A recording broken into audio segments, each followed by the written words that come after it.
Digital arrest పేరుతో ఈ దేశంలో ఉన్న జనాన్ని దోచేస్తున్నారు సైబర్ నేరగాళ్ళు.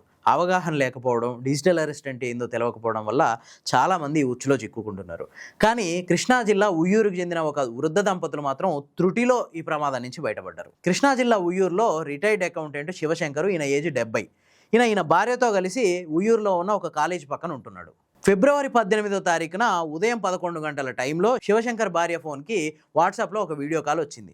దాన్ని ఆమె లిఫ్ట్ చేసింది. లిఫ్ట్ చేయడంతోనే ఎదురుగా ఒక పోలీస్ ఆయన ప్రత్యక్షమైండు. ఆయన తనకు తాను ముంబై క్రైమ్ బ్రాంచ్ ఎస్పీగా వీళ్ళకి పరిచయం చేసుకుంటూ, అంతేకాదు మీ ఆధారు, పాన్ కార్డులు ఉపయోగించి 25 లక్షల రూపాయల మనీ లాండరింగ్ జరిగింది, దాంతో మీ మీద కేసు నమోదైంది, సుప్రీంకోర్టు న్యాయమూర్తి మిమ్మల్ని ఇద్దరిని అరెస్ట్ చేయమని ఆదేశాలు ఇచ్చిండు, సో మీరు డిజిటల్ అరెస్ట్ అయ్యారు, 24 గంటల పాటు కదలకుండా ఫోన్ ముందు కూర్చోండి, లేదంటే మీ ఇంటికి పోలీసులు వచ్చి మిమ్మల్ని అరెస్ట్ చేసి తీసుకుపోతారని చెప్పి బెదిరించిండు.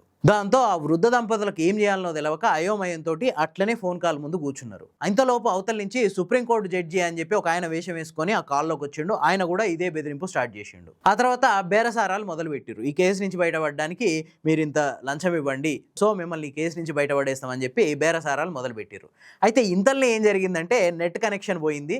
దాంతో ఆ కాల్ అక్కడితో ఎండ్ అయింది. ఇమీడియట్ గా వృద్ధ దంపతులు ఇద్దరు బయటకు వచ్చేసి వాళ్ళ ఒక నియరెస్ట్ ఒక బంధువుకు ఫోన్ చేసి విషయం అంతా చెప్పిర్రు.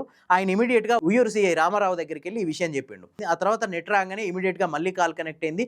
మళ్ళీ అదే పరిస్థితి. మళ్ళీ 24 గంటల పాటు వీడియో కాల్ ముందు కూర్చోవాలని చెప్పి అవతల ఉన్న ఆ నకిలీ అధికారులు, నకిలీ పోలీసు ఆదేశించిండు. అయితే ఈలోపే ఈ ఉయ్యూరు సిఐ రామారావు తన పోలీసులు, తన సిబ్బందిని అంతా వెంట పెట్టుకొని వృద్ధ దంపతులు ఇంటికి వచ్చిర్రు. వీళ్ళు వీడియో కాల్ మాట్లాడుతుండగానే వెనకొచ్చిన పోలీసులు చూసి ఇమీడియట్ గా సైబర్ నేరగాళ్ళు కాల్ కట్ చేసి ఆఫ్లైన్లోకి వెళ్ళిపోయారు. ఆ తర్వాత ఆ నెంబర్కి ఎన్నిసార్లు కాల్ చేసినా మళ్ళీ కనెక్ట్ అవ్వలేదు.